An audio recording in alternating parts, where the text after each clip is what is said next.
Senator Thune, Chief Justice Roberts, Justices of the United States Supreme Court, President Clinton, President Bush, President Obama, President Biden, Vice President Harris, and my fellow citizens.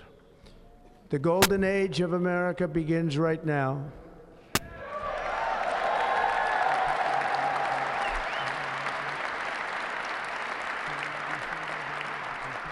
From this day forward, our country will flourish and be respected again all over the world. We will be the envy of every nation, and we will not allow ourselves to be taken advantage of any longer. During every single day of the Trump administration, I will very simply put America first.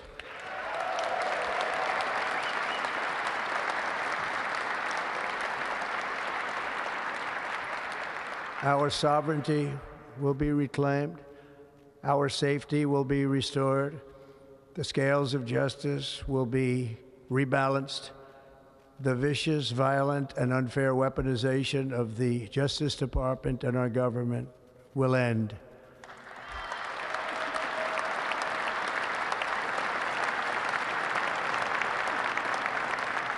And our top priority will be to create a nation that is proud, prosperous, and free.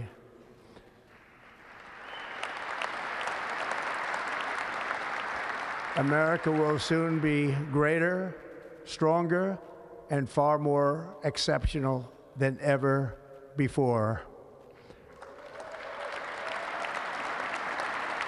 I return to the presidency confident and optimistic that we are at the start of a thrilling new era of national success.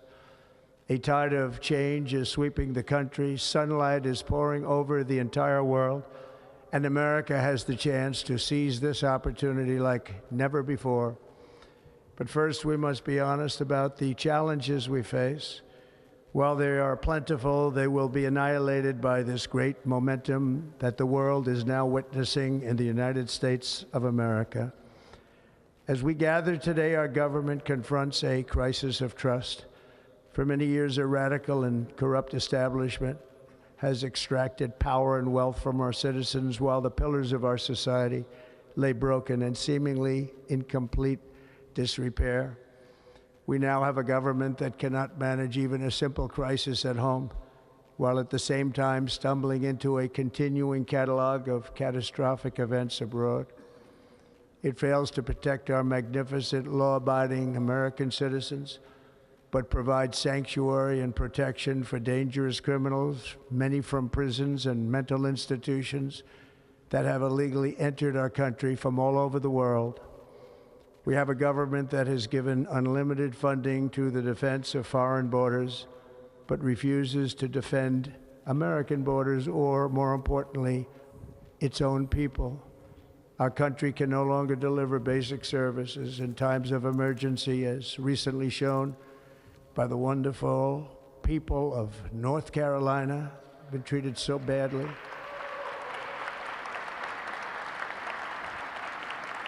And other states who are still suffering from a hurricane that took place many months ago.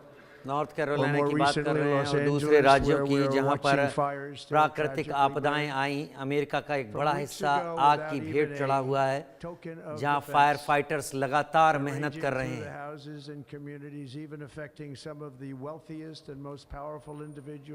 दुनिया के सबसे ज्यादा अमीर लोगों के घर आशियाने तक इस दौरान जलकर खाक हो गए हैं।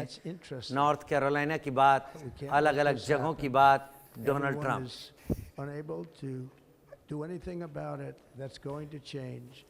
We have a public health system that does not deliver in times of disaster. हमारे पास एक स्वास्थ्य विभाग है जो समय पर डिलीवर नहीं कर पा रहा था। We have an education system that teaches our children to be ashamed of themselves in many cases, to hate our country despite the love that we try so desperately to provide to them. All of this will change starting today. सब कुछ बदलेगा आज की तारीख से और ये सब बहुत तेजी के साथ होने जा रहा है।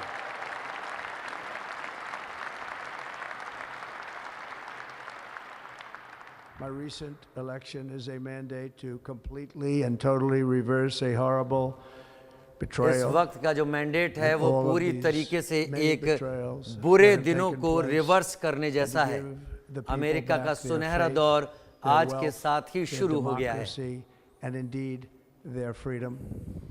From this moment on, America's decline is over.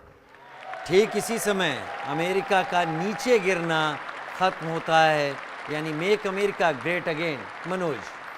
बिल्कुल, और ये सख्त संदेश दे दिए उन्होंने, अवैध प्रवासियों को लेकर सख्त संदेश दे दिया और साफ तौर पर उन्होंने बोल दिया कि अमेरिकन फर्स्ट, यानी कि अमेरिका ही प्राथमिकता होगी, अमेरिकन ही प्राथमिकता होंगे।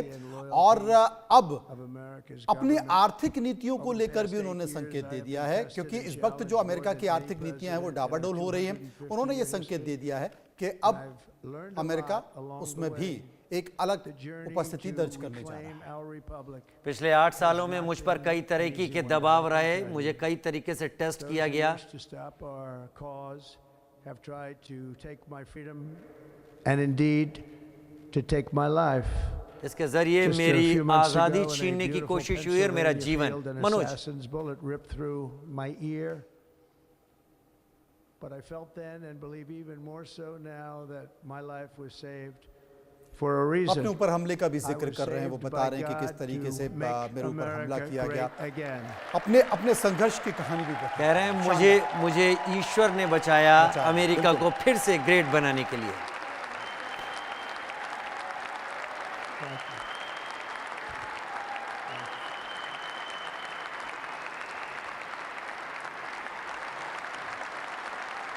Thank you very much.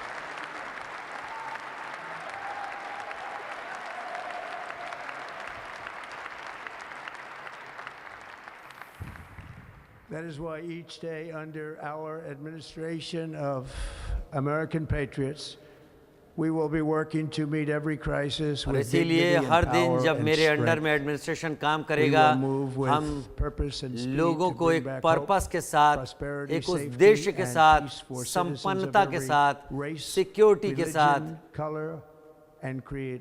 बिना For जाति, American धर्म, citizens, January 20, रंग के आधार पर 2025 is उनको अवसर Liberation Day. और न्याय उपलब्ध कराएंगे।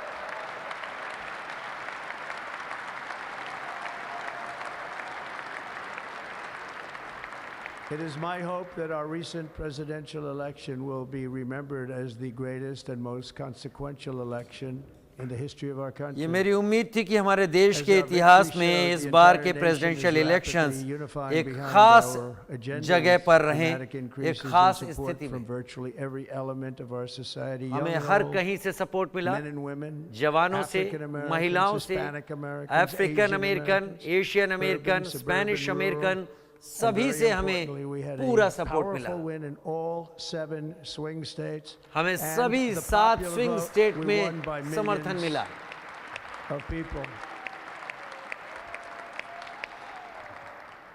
To the Black and Hispanic communities, I want to thank you for the tremendous outpouring of love and trust that you have black और shown स्पेनिश me कमेटी को with मैं your कहना vote. चाहूंगा कि आपकी We तरफ set से हमें records, बहुत प्यार मिला and है I will not forget it. और मैं I've इसे heard your नहीं भूलूंगा। voices in the Manoj. campaign, and I look forward to working with बिल्कुल, you. अमेरिका में ट्रंप in the की years to शुरुआत हो come. चुकी है और Today is Martin आप Luther गौर King से देखें, Day, ये and माना जा रहा था this कि honor, चुनाव की रैलियों में this जो will बातें be a की great जाती हैं, honor. लेकिन But in his जब honor, we आप will strive पद पर पहुंच जाते हैं, together शपथ to ले make लेते हैं, his तो आपकी dream आपकी चिंताएं बढ़ जाती हैं, आपके ऊपर reality. दबाव होता है। We लेकिन will make his dream अपनी शपथ लेने के बाद जो पहला भाषण ट्रंप दे रहे हैं, वो उनका पहला भाषण उनकी तमाम चुनावी रैली और सभाओं की गवाही दे रहा है।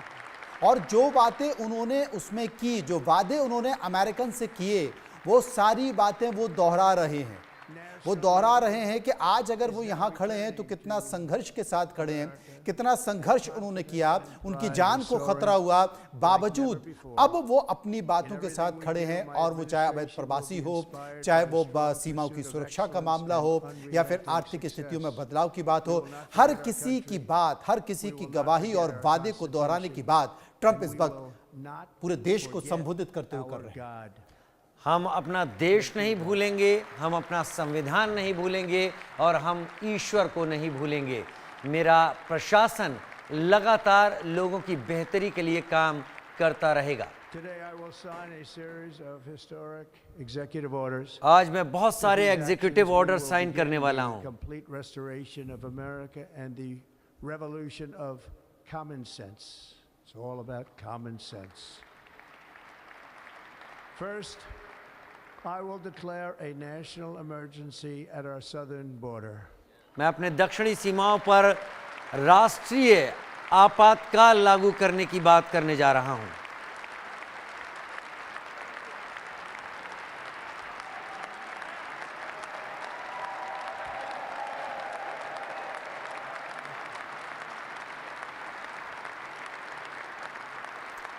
ये वो वादा है जो उन्होंने अपनी चुनावी सभाओं में अमेरिका की जनता से किया था। All illegal entry will immediately be halted and we will begin the process of returning अब millions सभी and अवैध millions of आप्रवासियों की criminal aliens entry back to the places immediately from तुरंत which they came. रोक लगा दी जाती है। We will reinstate my remain in Mexico policy.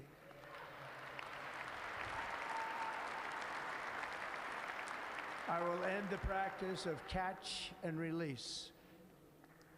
मैं इस आदत से छुटकारा पाऊंगा जहां पर कैच और रिलीज का काम होता था, यानी पकड़ो और छोड़ो। The disastrous invasion of our country.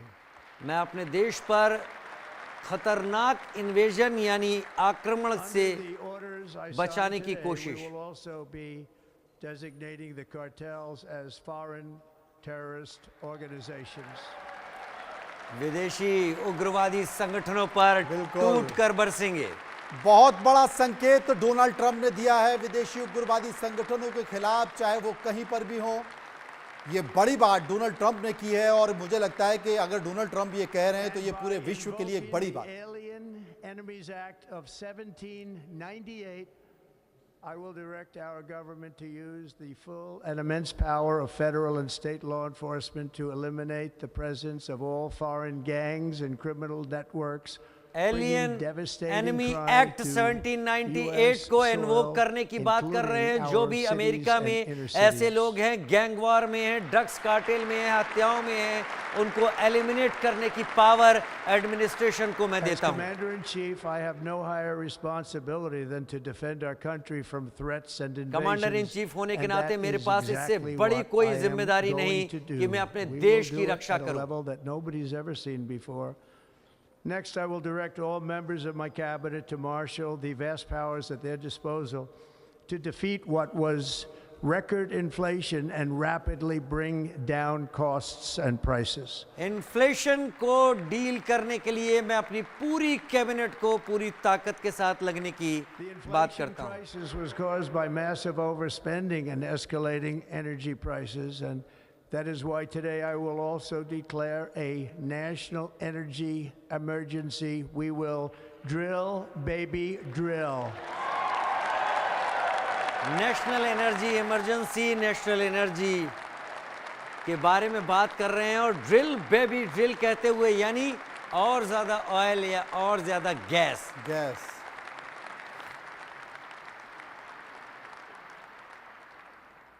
America will be a manufacturing nation once again, and we have something that no other manufacturing nation will ever have. चीन को चुनौती देते हुए हम मैन्युफैक्चरिंग नेशन थे, हम एक बार फिर से मैन्युफैक्चरिंग नेशन बनेंगे। to use it. We'll use it. We will bring prices down, हम fill our कीमतों को नीचे strategic लाएंगे। reserves up again, right to the top, and अपने export reserves American बढ़ाएंगे। energy all over the world. We will be a rich nation again, हम एक and it bar is फिर that से liquid gold सबसे under our अमीर देश feet बनेंगे। that will help to do it. With my actions today, we will end the Green New Deal and we will revoke the electric vehicle mandate, saving our auto industry and keeping my sacred pledge to our great American auto workers.